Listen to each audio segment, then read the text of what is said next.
The film begins in space, where the wreckage of the USCSS Nostromo drifts silently. A probe from the Weyland-Yutani Corporation detects and retrieves a sample from the remains of the ship. A team of researchers then recovers the remains of the xenomorph and takes them back for further study. Meanwhile, on the Jackson Star mining colony, Rain Carradine, an orphan, works alongside her synthetic companion, a malfunctioning android named Andy, whom she refers to as her brother. Rain tries to get out of her mining contract, only to be told that it has been extended by another 6 years. She watches helplessly as a group of delinquent kids attack Andy, forcing her to repair him afterward. Shortly after, Rain receives a video message from her ex-boyfriend, Tyler, urging her to bring Andy for a secret mission. Rain and Andy arrive at Tyler's base, where they meet the rest of his crew, his sister Kay, their cousin Bjorn, and the crew's pilot, Navarro, who is also Bjorn's girlfriend.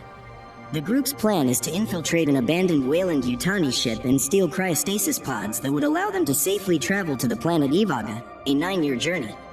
They specifically need Andy because his design, created by Weyland-Yutani, will grant them access to the ship's terminal. Rain is reluctant to join the mission, fearing the potential consequences and worrying about Andy being used for something dangerous. However, Tyler persuades her to go along with them. The 6 of them board a mining craft called the Corbelan and fly over Jackson Star, getting as close as possible to the sun before reaching their destination, the derelict station, which is split into 2 sections, Romulus and Remus. Tyler, Andy, and Bjorn head off to locate the cryostasis pods, while Rain stays behind to take care of Kay, who is suffering from nausea. Rain quickly realizes that Kay is pregnant but agrees to keep it a secret, as Kay doesn't want Tyler to know. During their search for the pods, Bjorn exhibits hostility towards Andy.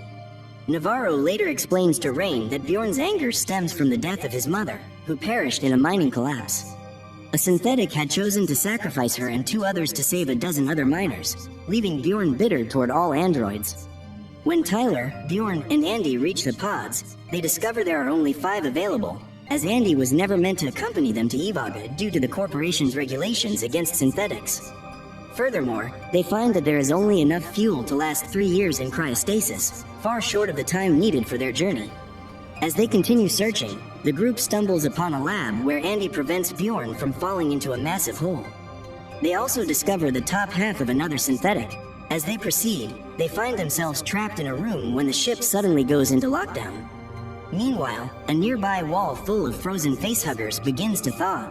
Rain and Navarro, leaving Kay to rest, set out to assist the others.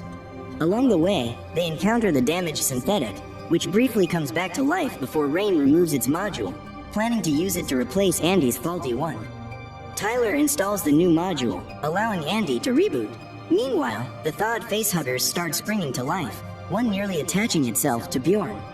Rain works to break the door open as Andy fully reboots and quickly steps in to stop a facehugger from latching onto Tyler. The group manages to escape the room, but the facehuggers crawl after them with alarming speed.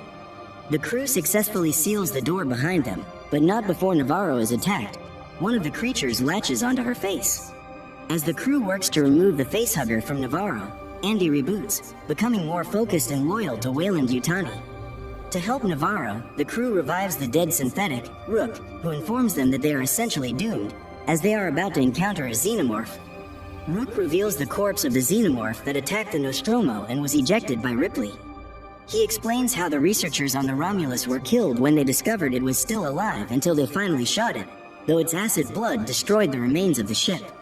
Rain suggests freezing the facehugger's tail to remove it from Navarro. This works, and Navarro wakes up, but Rook warns that she is still in danger due to what's coming next. Bjorn and Navarro attempt to flee to the Corbelan, but Navarro starts feeling sick. She uses an X-ray flashlight, which reveals that a chestburster is growing inside her, something Kay witnesses too. Navarro collapses, foaming at the mouth, before the chestburster violently emerges, killing her in front of a horrified Kay.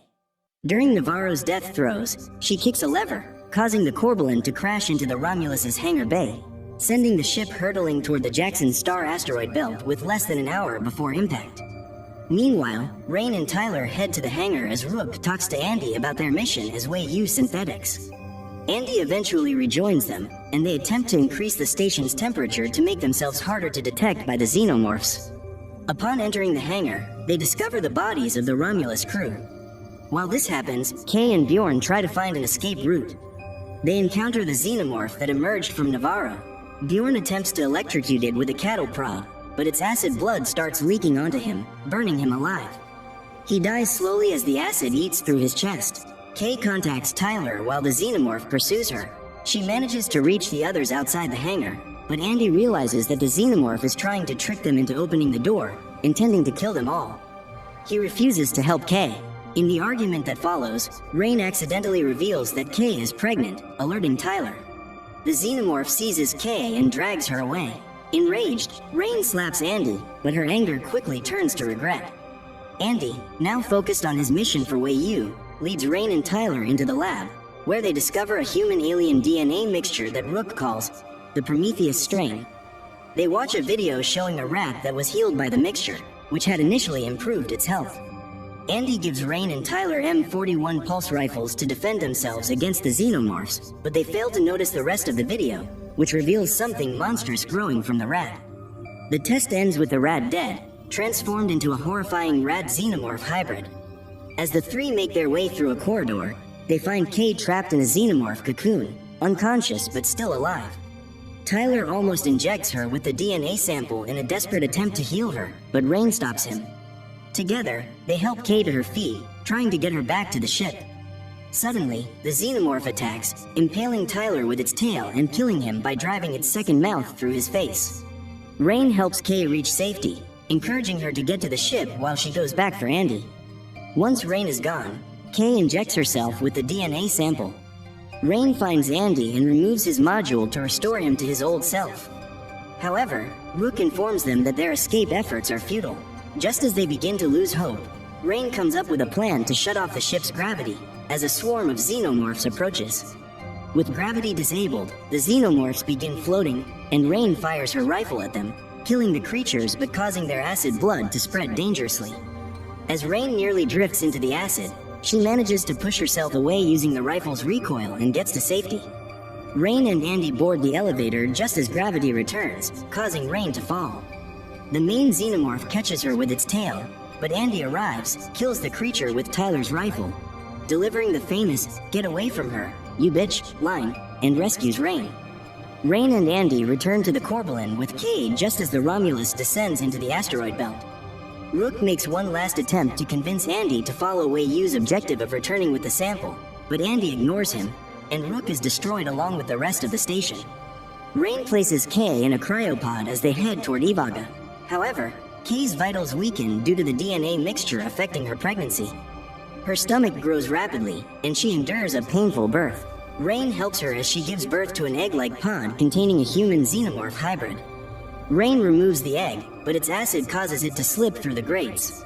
When Rain returns after trying to arm herself for help, the child has fully developed into a being resembling the engineers, feeding on Kay's chest and killing her.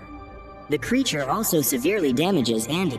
As the ship's temperature drops rapidly, Rain dons a spacesuit and attempts to separate the cargo pod from the ship, as the damage from the creature's birth is pulling the ship toward the asteroid belt. Rain begins pulling the levers to detach the pod, but the hybrid offspring attacks her. They both tumble outside the ship, clinging on for survival. Rain uses her harness to pull the final lever, sending the cargo pod and the hybrid into the asteroid belt, where they are obliterated. Rain places the damaged Andy into one of the cryopods. Before entering stasis herself, she records a final log, uncertain of what awaits them on Ivaga but optimistic that she can handle whatever lies ahead.